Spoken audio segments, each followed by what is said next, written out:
جی جی آپ prime minister صاحب سے مخاطب ہیں، بات کیجیے گا۔ نیازی صاحب، میں آج اپوزیشن لیڈر کے حوالے سے نہیں بات کر رہا، میں پاکستانی قوم کے جذبات بیان کر رہا ہوں۔ آپ کو خدا کا خوف نہیں آتا؟ یہ کیسا نیا پاکستان ہے؟ آج چینی کے لیے اس قوم کو لائنوں میں لگنا پڑتا ہے۔ آج کسان جو ہے وہ کھاد کے لیے جگہ جگہ پہ خوار ہو رہا ہے۔ پاکستانی قوم مہنگائی کی چکی میں پس رہی ہے۔ تم نے اس قوم کو دھوکہ دیا، 50 لاکھ گھر کا جھانسا دیا، 1 کروڑ نوکریوں کے سبز باغ دکھائے۔ 50 لاکھ گھر تو نہیں بنے، 1 کروڑ نوکریاں تو نہیں آئی، لیکن مہنگائی کا سونامی آیا، بے روزگاری کا سونامی آیا، بے حسی کا سونامی آیا۔ تمہیں شرم نہیں آتی؟ انسانی جذبات سے تم آری ہو؟ آپ نے سینے میں دل نہیں ہے، آپ بے حس لوگ ہیں۔ جب عوام مہنگائی میں پستی ہے، آپ کہتے ہیں کہ مہنگائی پاکستان میں سب سے کم ہے، اور جب حقائق اٹھا کے دیکھتے ہیں تو پورے ریجن میں پاکستان سب سے زیادہ مہنگائی کا شکار ہے، بے روزگاری سب سے زیادہ پاکستان میں ہے۔ اور تمہاری زبان نہیں تھکتی تھی، گلا پھاڑ پھاڑ کے پارلیمنٹ میں چور ڈاکو کہتے تھے، اور الیکشن کمیشن کی فورن فنڈنگ کمیٹی کی جو رپورٹ ہے اس نے تمہیں سرٹیفائیڈ چور ڈکلیئر کر دیا۔ عمران نیازی، اب تمہیں چھپنے کا موقع نہیں ملے گا۔ ہمارے لوگوں کو تم نے جیل میں ڈالا، ایک بھی ثبوت پیش نہیں کر سکے۔ فورن فنڈنگ کیس کے ابھی اور بھی کچے چٹے کھلنے ہیں۔ تمہیں پاکستانی قوم کے سامنے منہ دکھانے کا موقع نہیں دیں گے، تمہیں جواب نہیں ملے گا۔ تمہارے کرتوت فورن فنڈنگ کیس نے کھول دیے ہیں، اس میں تم نے ملازمین کے نام پر پیسے منگوائے، تم نے ابھی اپنے اکاؤنٹس ڈکلیئر نہیں کیے، اور سب سے بڑی منی لانڈرنگ تم نے کی ہے۔ تو آج سارا کچھ دودھ کا دودھ پانی کا پانی ہو چکا ہے۔ مجھے آپ کو یہ بتانا ہے، اس کا حساب آپ کو دینا پڑے گا۔ آج قوم کی آنکھوں میں خون ہے عمران نیازی، اور تمہارے گناہوں کی لسٹ لمبی ہوتی جا رہی ہے، اور انشاءاللہ تم اللہ کی پکڑ میں آؤ گے۔ تم نے قومی جرم کیا، تمہیں ایسے جانا نہیں دیں گے، ایسا نہیں ہونے دوں گا میں۔ جی جی شکریہ۔ دیکھیں، ایک میرا ایمان ہے کہ تھوڑی دیر کے لیے آپ سب کو پاگل بنا سکتے ہیں، اور زیادہ دیر کے لیے صرف تھوڑے سے لوگوں کو آپ پاگل بنا سکتے ہیں، لیکن سارا وقت آپ سب کو پاگل نہیں بنا سکتے۔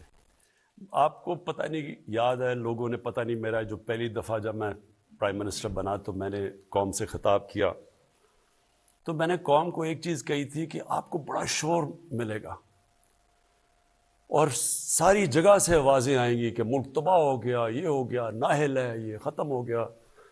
کیونکہ میں نے تب آپ کو کہا تھا سب کو کہ ہم نے کوئی مفاہمت نہیں کرنی، کوئی کمپرومائز نہیں کرنی۔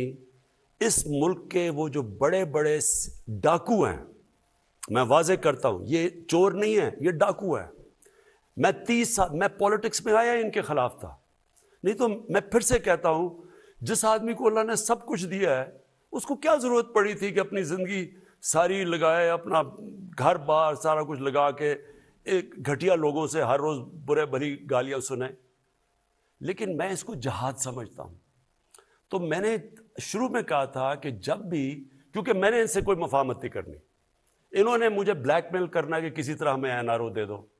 جو جنرل مشرف نے اس ملک کے اوپر سب سے مارشل لاء سے زیادہ اس نے ظلم کیا تھا، ان 2 بڑے گھرانوں کو NRO دے کے، یعنی ان کی چوری معاف کر کے، اور اس قوم نے جو قیمت اٹھائی ہو اس کی، ہم آج بھگت رہے ہیں کہ آدھا پیسہ جو ہم اکٹھا کرتے ہیں ٹیکس سے، وہ آدھا پیسہ چلا جاتا ہے ان کے لیے وہ قرضوں کی قسطوں کے اوپر۔ تو ملک چلائیں کیسے کہ لوگوں کے کیسے تعلیم دیں، صحت دیں، سٹرکچر ٹھیک کریں، کیسے کریں، جبکہ آدھا پیسہ ان قرضوں پہ جاتا ہے، قسطوں پہ جو انہوں نے لیے ہوئے ہیں۔ اور انہوں نے جس طرح بے دردی سے 10 سالوں میں، کیونکہ ان کو NRO مل گیا تھا، اپنا نیب ان کے بٹھا دیا، جس طرح انہوں نے اس ملک سے کیا ہے، یہ اب مجھے بلیک میل کرنے کی کوشش کر رہے تھے کہ جی اب چلیں ہم اس کو بلیک میل کریں گے، اس کو شاید کرسی اتنی پسند ہے کہ یہ بھی آخر میں جا کے جنرل مشرف ہی کہے گا اچھا جی میں آپ سے NRO کے نام پہ میں آپ سے سمجھوتا کر دیتا ہوں، اپنے پیسے رکھ لو۔ اب میں اس کو سمجھتا ہوں کہ یہ ملک کی سب سے بڑی غداری ہے اگر میں یہ کروں گا، اور اس لیے یہ افراتفری پھیلائی ہوئی ہے، جو ٹی وی پہ آتا ہے جو تباہ ہو گیا ملک میں یہ ہو گیا، غربت بڑھ گئی. اب یہ دیکھیں, ہماری جب سے پاکستان بنا, پہلے تو آتے ساتھ ہی جیسی قائد اعظم گئے دنیا سے, تو وہ جو نظریہ ضرورت آ گیا. نظریہ ضرورت کیا تھا؟ قانون کی بالادستی ختم کر دی. قانون کی نظریہ ضرورت آ گیا, یعنی کہ طاقتور کے لیے آپ نے ایک اور قانون بنا دیا. وہ پھر چلتا ہی آیا. طاقتور کے لیے ہمیشہ اس ملک میں اور قانون آ گیا, اور کمزور کے لیے صرف کمزور جیلوں میں جاتے تھے. میں نے جب 8 دن جیل میں گزارے مشرف کے دور میں, وہاں سب غریب لوگ تھے. اور آج بھی آپ جیلوں میں چلے جائیں, آپ کو کوئی طاقتور ڈاکو نہیں ملے گا, غریب لوگ ہیں. سو اس کے لیے سب سے پہلے ایک چیز سمجھیں, معاشرہ اس کا مقابلہ کرتا ہے. معاشرہ بدی کو خود کرش کرتا ہے. معاشرہ ایک سگنل دیتا ہے کہ ہم یا مجرموں کو, کرپٹ لوگوں کو کوئی جگہ نہیں ہے اس معاشرے کے اندر. اس سے لوگوں کے اندر خوف آتا ہے. کرائم کرتے ہوئے لوگ ڈرتے ہیں. اگر آپ مجرموں کو, ایک آدمی ہے جھوٹ بول کے, عدالت اس کو مجرم قرار دیتی ہے, اربوں روپے کی پراپرٹیز لڑنا, پہلے اپنے بچے باہر بھگا دیے. کہیں سنا دنیا کے اندر کہ 3 دفعہ پرائم منسٹر کے بچے باہر بٹھا دیے اور اربوں روپے کی پراپرٹیز پہ رہ رہے ہیں, اور وہ کہتے ہیں جی اس سے پوچھو, وہ کہتے ہیں جی مجھے نہیں پتا, میرے بچے باہر چلے گئے. دوسرا جو اپوزیشن لیڈر ہے, اس نے اپنے بیٹے کو باہر بھجوا دیا ہے, اپنے دماد کو باہر, اور اس کا دماد اور ان کے بیٹے ان کے نون لیگ کے دور میں باہر بھاگے تھے, اور اسحاق ڈار باہر بھاگا تھا. ہمارے دور میں نہیں بھاگے تھے. کس چیز سے ڈر رہے تھے؟ میرے اوپر انہوں نے الزام لگایا, میں نے عدالت پہ کھڑے ہو کے 8 مہینے ایک چیز جواب دی, میں تو باہر نہیں بھاگا. یہ کیوں باہر بھاگے ہوئے ہیں؟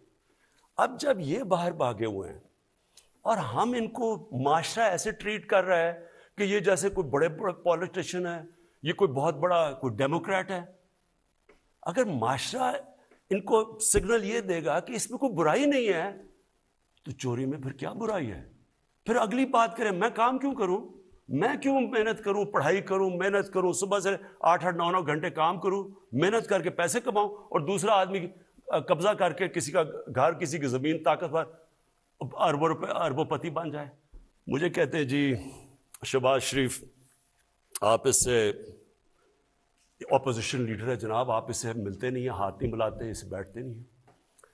میں اس کو اپوزیشن لیڈر نہیں سمجھتا, میں اس کو قوم کا مجرم سمجھتا ہوں. اپوزیشن لیڈر کا بہت بڑا رتبہ ہوتا ہے ایک ملک میں.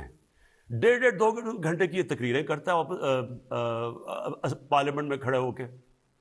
تقریر نہیں ہوتی, زیادہ تر جاب اپلیکیشن ہوتا ہے, لیکن 1.5 گھنٹہ لیتا ہے وہاں. ابھی تک یہ نہیں جواب دے سکا کہ جو اس کے بیٹے کا رمضان شوگر مل ہے, ایک نام اس کا, کیا نام تھا اس کا, مقصود چپڑاسی. مقصود چپڑاسی, ایک چپڑاسی کے اکاؤنٹ میں 400 کروڑ روپیہ کیسے آ گیا؟ 1600 کروڑ روپیہ, 16 ارب روپیہ نوکروں کے نام پہ کیسے آ گیا؟ جب وہ جی انتقامی کارروائی ہو گئی, کبھی ایڈجرنمنٹ لے لیتے ہیں. میں تو عدلیہ سے اپنے کہتا ہوں کہ خدا کے واسطے اس ملک پہ رحم کریں, ڈے ٹو ڈے ہیئرنگ کر کے اس کا مسئلہ حل کریں.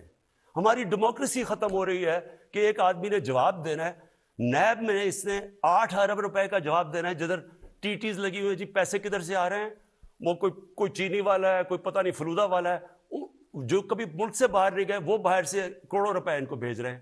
کوئی جواب دینے والا نہیں ہے. ہمیں کہے جی میرے, اچھا اس سے پوچھے جی بیٹے کا, وہ جی بیٹے کو باہر بھجوا دیے اس کو, اس سے جی جا کے پوچھیں. یہ کون سی جمہوریت میں ہوتا ہے؟ یہ کون سے مہذب معاشرے میں ایسے ہوتا ہے؟ اور مجھے کہتے ہیں جی اس کو اپوزیشن لیڈر عمران خان ملتا نہیں ہے.